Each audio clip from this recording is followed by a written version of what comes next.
I now give the final word from the panel at this round to Dr. Thomas. Thank you, Mr. Chairman. I am from the Southcentre. I am its executive director. The Southcentre is an intergovernmental independent think tank of the South. We provide assistance to the countries of the South to negotiate in various fora, including the World Trade Organization, the World Intellectual Property Organization, and now climate change. I am going to ask you, if I may, to think outside the box. Because we have been too much used to thinking within the box, existing concepts and existing methodologies. By the time I finish speaking, you might say that Mr. Tandon has been too provocative. But no, it's not Tandon who is provocative, the situation is provocative. We are only addressing a situation that cannot be endured. Mr. Nassim talked about Robert Kennedy having mentioned in 1966 the urgency of the situation. 42 years ago, that's where most of us are. Our generation has failed. You and I have failed. We have nothing to account to next generation. We have failed in climate change matters, but above all, we have failed in development. I come from a small country called Uganda. And in my lifetime, I've seen my own country getting de-industrialized, de-agriculturalized, and now a food importing country. And my country is not the only one. Development has failed, and that is for two reasons. One, that is internal to us in our countries. When you talk about climate change, you talk about natural resources, ownership and control of natural resources. Because climate change is essentially about energy, and energy that we use in our countries is primarily used to promote development in the north at the cost of the south. And there is ample evidence to that fact. Development has failed, primarily for our own reasons, internal reasons, and I'll blame my own generation for not providing that leadership. And one of the things that has happened in our country is that we have become too aid dependent. We have lost our dignity. When they launched this thing on Accra Action plan for aid effectiveness, I was there to put forward a document saying that the Paris Declaration, on which the aid effectiveness concept is based, is essentially recolonization of Africa. Paris Declaration is a recolonization of Africa. And we have written a book on this called Ending Aid Effectiveness. Ending aid dependence. Ending aid dependence. We must be effective, but ending aid dependence. So the reason is primarily our fault in the South. The second reason is that in the last 30-40 years, we have put finance before everything else. There is financialization of production, financialization of commodities, financialization of housing.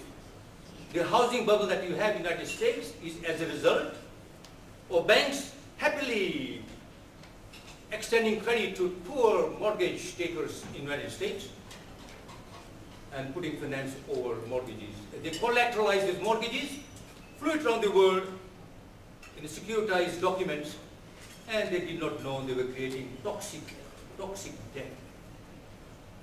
We were putting finances before development. And it is for this reason that the proposal that is made about emission allowances is for us problematic. We are again putting finances before climate change. Because what we are saying is that the private sector can go on emitting happily as long as they can then be taxed so that money can be raised. But by the time you raise money, Maldives would have sunk. I hope not. Because that is not the way to go. If buying your carbon credits in the global market will simply allow you to go on emitting your carbon dioxide and global warming, that once again is putting finances before development. We will not accept that. We will in Southcentre need to study that more carefully. So these are two main reasons that we are underdevelopment in our countries. That's the first point I want to make. Second point I want to make is that we cannot expect developed countries to violate their own treaty obligations. Under the United Nations Finance Framework Agreement on Climate Change, the only body through which finances must be directed is the UNFCCC, not the World Bank, not any other existing organizations.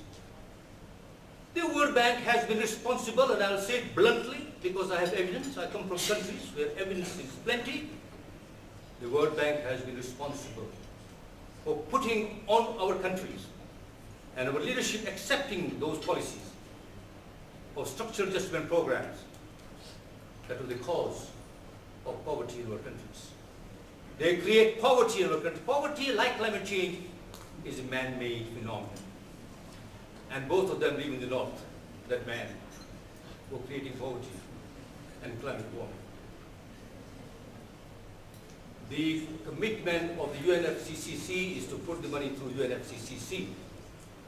And therefore we shall be opposed to putting money in the Climate Investment Fund of the World Bank. And there, from what I hear, the step taken by Norway, if I hear it right, is commendable. Because I hear when I was last in Norway, that they told me that they will put the money outside. They will put the money in UNFCCC. I want confirmation of that. But if they put the money into existing institutions that have been primarily responsible for underdevelopment in our countries, then we, at least in the Southcentre, no matter what our leadership might say, will come out opposed to that. That's my second point.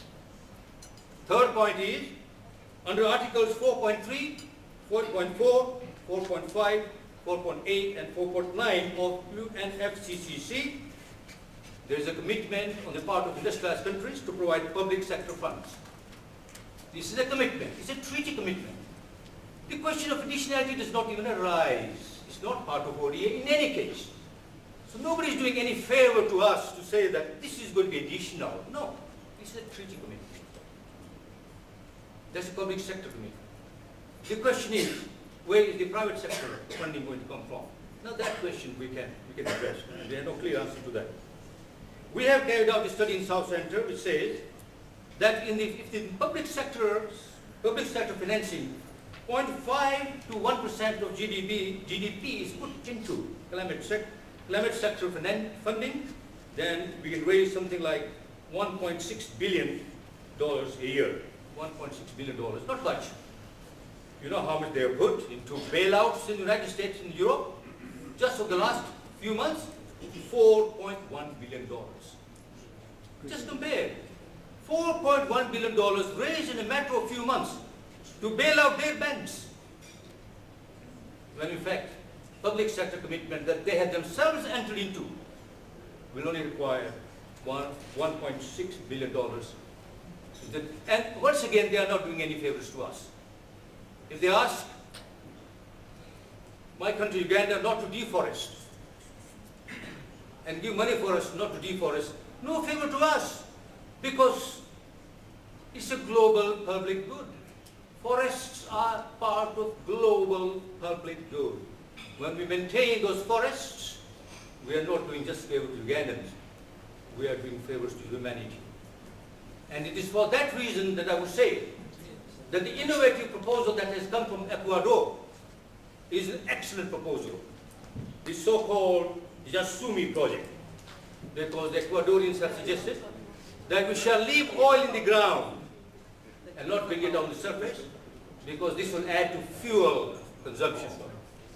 And they are saying that they are doing global public good for that, and the international community should pay 50% of the cost of that. And I think it's a worthy project, a correct, legitimate demand on the part of Ecuador to say that we leave the oil in the ground. Similarly, those who leave their forests intact should be paid compensation for leaving their forests intact, because that's a public good. This is my third point. My fourth point is that there has been no responses made to the proposal made by G77. I'm going to take a few minutes more, because on this panel there were 4 people from the north, only 2 from the south. We are unequally treated even in discussion process. Because the vocabulary always has been the north vocabulary, because we have been caught up in a black box thinking. And I want you to provoke to think differently from what we've been thinking for the last 40 years. And what I'm saying is that the proposal that the G77 had made in the UNFCCC has not been responded to by the industrialized countries to date. What do we do? 2 things. 1, sanctions. Sanctions. Of course, it has to be UNFCCC. UNFCCC does not have teeth. But the international community has an obligation to impose sanctions on those countries that are not meeting their obligations under the UNFCCC. But that won't happen because of asymmetrical power struggle. When we in the South violate agreements, there are sanctions because of asymmetrical power situation. When the North violates, there are no sanctions because they have the power. So don't count on that. Therefore, the second action on the part of the South, self-reliance. Collective self-reliance, because there is not going to be anything that the northern countries will do to abide by the commitments they have made, treaty commitments they have made in UNFCCC. Therefore, we must be a collective self-reliance. And finally, I'll close it down to say I'm sorry for the indulgence. Finally, research. Research on new technology. One of the biggest problems of civilization has been that the Industrial Revolution started in Europe, in England. Why? Because we had a shift of energy from solar power to fossil fuel. The moment you got a fossil fuel energized system, you entered a closed system. Closed system. And that brought about global warming. Had Industrial Revolution started in Uganda, in my country, we would use solar power. And we would have another kind of technology, which is an open system. Open system. And in this open system, we've never had climate change problem at all to start with. Sadly, Europe overtook us. And the cold climate brought about fossil fuel consumption. And we have global warming. Sad, sad, sad, sad, sad. We have to reverse that. China and Germany are the biggest innovators of solar technology, except that the German panels are wrongly directed towards their sun. It cannot be used by us. Therefore, China and Germany should get together and collaborate for the next 30 years to find out how solar energy can be used to create an open system, not a fossil fuel-based system. There are other research areas that I can talk about, but my time is up, and thank you very much for being patient.